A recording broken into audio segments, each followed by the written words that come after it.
All right, so a little bit about mounting stock.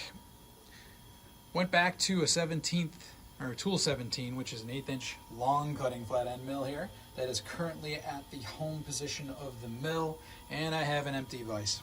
Now when I put blocks in here, so let's say we're looking at cutting this chunk of Wren Shape 450 that I have processed and ready for a box design. All right, if I wanted to install this in the vise, can be the hardest part, quite honestly, of machining, is realizing that that is not a good placement for installing a block. And the reason for that is that obviously if this tool comes down and starts cutting and veers off the side of this block in either direction and Y, it's going to hit the vise.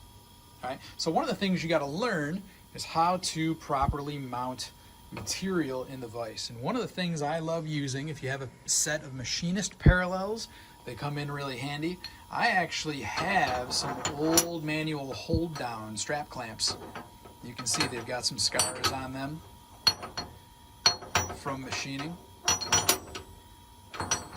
That one specifically, it's got a lot of scrapes on it.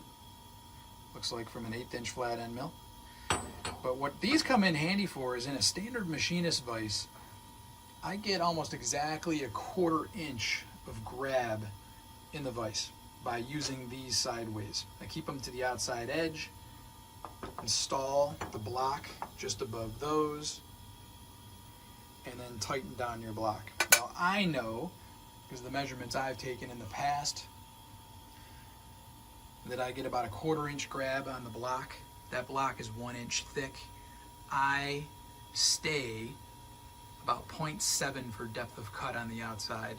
That means that no matter how deep I cut from the top of this, if it's set properly for the zero height, it's never going to hit the vise. 0.7 takes me about 5/100ths of an inch from hitting the top surface of the vise. All right? So one of the things, and these are still loose under here, they will vibrate and move around a little bit during machining, but it's a great way to hold your block up far enough so that you can do some machining on the outside of that block. I know people that will mill down Wren to fit or to be a specific thickness to stilt and hold up other blocks. That way if you cut down through this and into it, you're not damaging or hitting your slide bar and getting marks like that. But stilting or being able to mount your stock in the vise is pretty important.